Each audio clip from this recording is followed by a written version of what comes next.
السلام عليكم ورحمة الله وبركاته. أهلا وسهلا بحضراتكم في فيديو جديد للحديث عن واحدة من الأماكن الموجودة داخل جمصة. النهاردة في الفيديو اللي معانا مش هنتكلم بصراحة عن جمصة كمناطق وهنتكلم عنها، لا، المرة دي بقى هنتكلم عن الفكرة بتاعت العقارات والتمليك. النهاردة في الفيديو بتاعكم او بتاعنا النهاردة جايبين يا جماعة اتنين فيديو لشقتين علشان خاطر نتكلم عنهم وعن اسعارهم. دي فعلا شقق بتتباع، يعني دي حاجة موجودة في مدينة جمصة.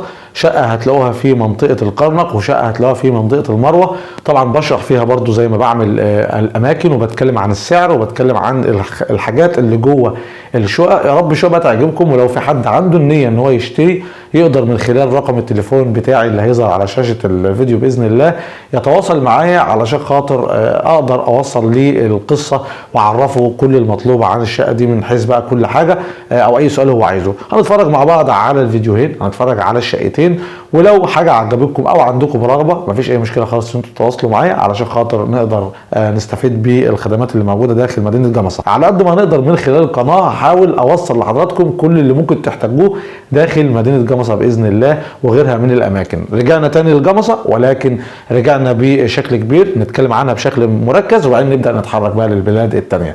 نشوف الشقتين، ولو عجبوكم أو في رغبة في الشراء في جمصة كلموني وإن شاء الله أعرف حضراتكم الأسعار أو إيه اللي ممكن تعملوه مع الملاك.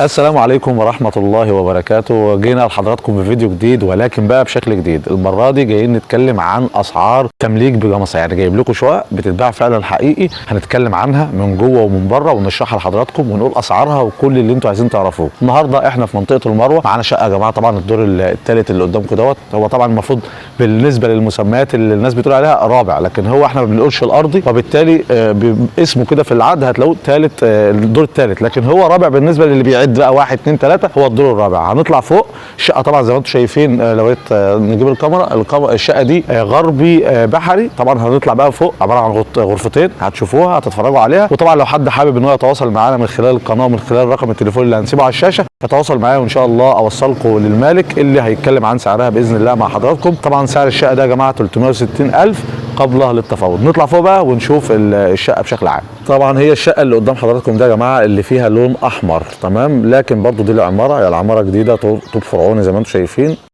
طبعا العماره تعتبر صف تاني على الشارع لانه الاسفلت اهو، ده الاسفلت اللي قدام حضراتكم ده على طول الاسفلت، وبعدين ادي عماره وبعدين هي العماره الثانيه. وطبعا زي ما قلت لحضراتكم هي بحري غربي. هنطلع فيها بقى ونشوف المدخل العماره ونشوف كل حاجه عن الشقه. طبعا ده يا جماعه مدخل العماره، وهو مدخل بحري للعماره، يعني مش قبلي، لا مدخل بحري.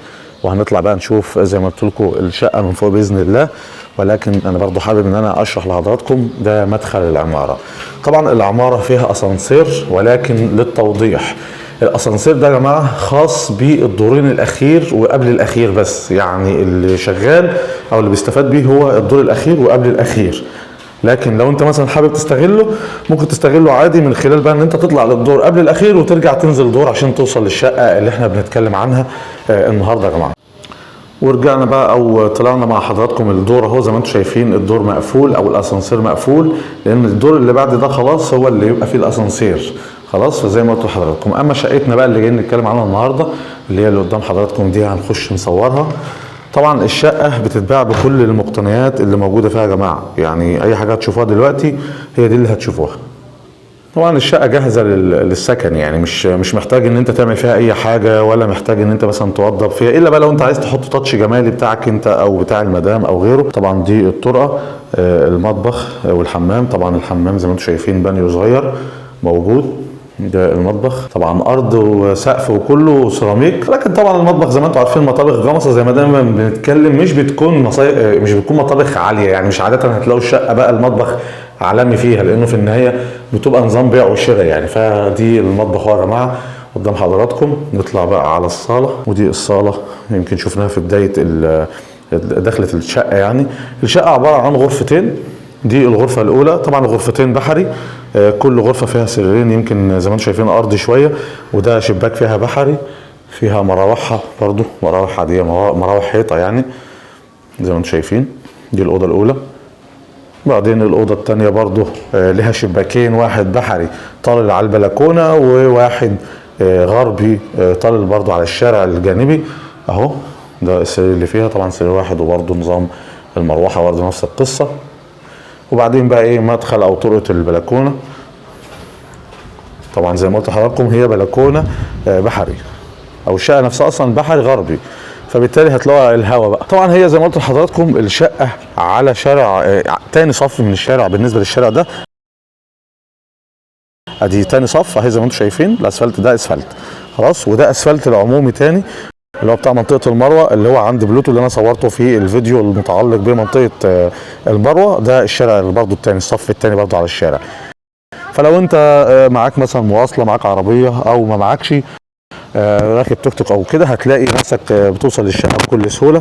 وهناك اهو شارع تاني اللي هو الشارع الخلفي للمنطقه ورا هناك يا جماعه. فطبعا الشقه هي زي ما انتم شفتوا.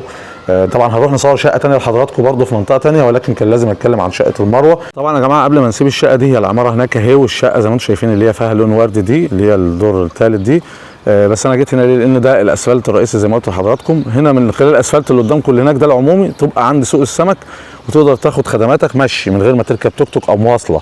فدي نقطه برضو ايجابيه في المنطقه بتاعت الشقه. وده الشارع الرئيسي برضو اللي بقول لحضراتكم عليه، وده الرئيسي الثاني اللي هو اللي ماشي برضو هي صف ثاني عليه.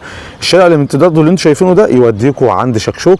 ولو طلعت هنا على المنطقه دي يا جماعه هتلاقي نفسك على الشارع الرئيسي اللي هو بتاع شارع عمر بن عبد العزيز، اللي هو واحد من المناطق المهمه في جمصة.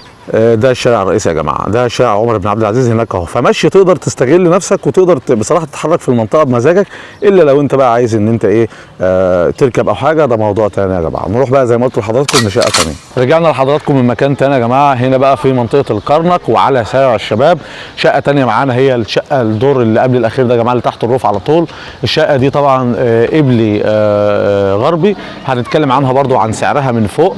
المنطقه على شارع رئيسي يمكن اهو، ده الشارع الرئيسي بتاعها، ده شارع، وده الشارع الرئيسي بتاع شارع الشباب. ومن فوق بقى هنطلع لحضراتكم نشرح لكم برضو الشقه عشان تبقوا عارفين كل حاجه عنها. طبعا دي العماره يا جماعه زي ما انتم شايفين، وزي ما قلت لحضراتكم هي على شارع رئيسي. هنطلع برضو نشوف مدخل العماره ونشوف الشقه من جوه وايه اللي فيها مقتنياتها يعني مع حضراتكم. ده المدخل زي ما حضراتكم شايفين بتاع العماره اهو. ندخل من جوه كده بقى ونشوفه. طبعا هي الدور اللي قبل الاخير زي ما قلت لحضراتكم، القبلي الغربي. هنطلع فوق ونصور الشقه، بس لازم انا اجيب لكم حته من المدخل عشان تشوفوه ضيق واسع كده، اللي بيطلع عفش اي حاجه من الحاجات دي تبقوا عاملين حسابكم على كل حاجه خاصه بالشقه دي. جينا لحضراتكم بقى من داخل الشقه. الشقه يا جماعه عباره عن غرفتين وصاله. دي الصاله. طبعا اظن لو في ضلمه ولا حاجه بسبب الاضاءه، يعني احنا اخر النهار والشقه ما فيهاش كهرباء يعني، لكن طبعا هي فيها عداد وفيها كل حاجه، لكن اقصد الكارت مش مشحون. ده الميدان اهو زي ما انتم شايفينه من الصاله، ميدان شارع الشباب. وادي الصاله خلاص. هي عباره عن غرفتين، مطبخ وحمام. تمام. ده المطبخ طبعا ليه شباك طالع على المنور، هو عباره عن سيراميك كامل فاضي زي ما انتم شايفين. وتاني اعذرونا برضو عن الاضاءه يعني. وادي الحمام. معلش بقى لو الاضاءه هتوجع عينيكم شويه فاعذروني، ولكن برضو طالع على المنور نفس القصه. ودي الغرفتين بقى فيهم ميزه ان كل غرفه ليهم بلكونه لوحدها، بصرف النظر بقى على ان في غرف لازم تعدي على الغرف يعني. برضو دي نقطه ثانيه، نقطه سلبيه شويه. لو واحد مثلا عايز يقعد في غرفه مع ضيف ولا بتاع يدخله في البلكونه لازم يعدي على اوضه النوم، ولكن في النهايه برضه لازم نقول مميزاتها وعيوبها. فدي الشارع الرئيسي على الغرفه اللي هي القبليه مش القبليه الغربيه، ده الشارع الرئيسي اللي هي عليه. تمام. وده الشارع، وده الميدان اهو قدام حضراتكم. طبعا ده الشارع بيوديك، دي ابو سمبل، المنطقه اللي هناك ده يا جماعه ابو سمبل اللي هنتكلم عنها، واللي احنا فيها دي الكرنك اللي فاصل ما بينهم شارع الشباب اللي قدام حضراتكم ده. طيب دي الغرفه الاولى زي ما انتم حضراتكم اهي، لها بلكونه لوحدها خالص مستقله. ونروح بقى للغرفه الثانيه اللي هي القبلي الشرقي، القبلي الغربي بعتذر، ده لها شباك لوحده كبير بخلاف البلكونه. هنروح للبلكونه ولكن نشوف الشباك ده طالع برضه منظره طالع على ايه. الشقه ده يا جماعه سعرها عشان تبقوا انتوا عارفين 310 قابل للتفاوض. 310 قابل للتفاوض طبعا ان شاء الله من خلال رقم التليفون بتاعي. طبعا قدامكم عماره بحمام سباحه هناك، هي العماره اللي قدامكم دي على طول. برضه ده الشارع. نروح بقى للبلكونه. الغرفة برضو زي الغرفة الثانية دي بقى البلكونة، وهي بصراحة برضو بلكونة يعني معقولة مقبولة كويس جدا، وطلع على الجانب الغربي. ده اسمه الجانب الغربي يا جماعة، وده اسمه الجانب القبلي، فهي قبلي غربي. تمام. اهي الشقة اهي طبعا دور زي ما قلت لحضراتكم علوي اللي هو الرابع.